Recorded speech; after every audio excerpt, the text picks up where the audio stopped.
കഴിഞ്ഞ വർഷം പലർക്കും ഇതറിയില്ലായിരുന്നു. ഒരു ജാക്കറ്റ് വാങ്ങി അതിന്റെ സിബ് ഇടുക, ഒരു പാത്രത്തിന്റെ അടപ്പ് ഉപയോഗിച്ച് അതിൽ വട്ടത്തിൽ അടയാളപ്പെടുത്തുക, തയ്യൽ മെഷീൻ ഉപയോഗിച്ച് ആ വട്ടത്തിന് ചുറ്റും തുന്നുക, ശേഷം സിബ് തുറന്ന് ബാക്കി ഭാഗങ്ങൾ ഉള്ളിലേക്ക് തള്ളുക. ഇപ്പോൾ സുഖകരമായൊരു കുഷ്യൻ അല്ലെങ്കിൽ തലയണ തയ്യാർ. ഉപയോഗിക്കാത്ത ഷർട്ടിന്റെ കോളർ ഭാഗം വീഡിയോയിൽ കാണുന്നതുപോലെ മുറിച്ചെടുക്കുക. ഇതൊരു ടീഷർട്ടിനുള്ളിൽ വെച്ച് തുന്നിച്ചേർത്താൽ അതൊരു സ്റ്റൈലിഷ് ഹൈ കോളർ ഷർട്ടായി മാറും. ഒരു പുതിയ മഫ്ലർ രണ്ടായി മടക്കുക. അടിവശത്ത് 4 സെന്റിമീറ്റർ ഒഴിച്ചിട്ട് വശങ്ങൾ തുന്നുക. ഇത് തിരിച്ചിട്ട ശേഷം മുകൾ ഭാഗത്തെ നൂലുകൾ ഒരു റബ്ബർ ബാൻഡ് കൊണ്ട് കെട്ടുക. അടിവശം ഒന്ന് മടക്കിയാൽ മനോഹരമായൊരു തൊപ്പി കിട്ടും. ടീഷർട്ടിലെ ഡിസൈനുള്ള ഭാഗം ചതുരത്തിൽ മുറിച്ചെടുക്കുക. ബാക്കി തുണിയിൽ നിന്ന് നീളമുള്ള കഷ്ണങ്ങൾ മുറിച്ചെടുത്ത് വശങ്ങളിൽ ചുളിവുകളായി തുന്നിച്ചേർക്കുക.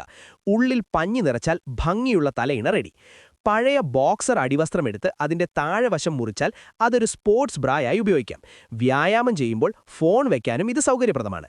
ഇതുപോലുള്ള കൂടുതൽ ലൈഫ് ഹാക്കുകൾ പഠിക്കാൻ പേജ് ഫോളോ ചെയ്തോളൂ.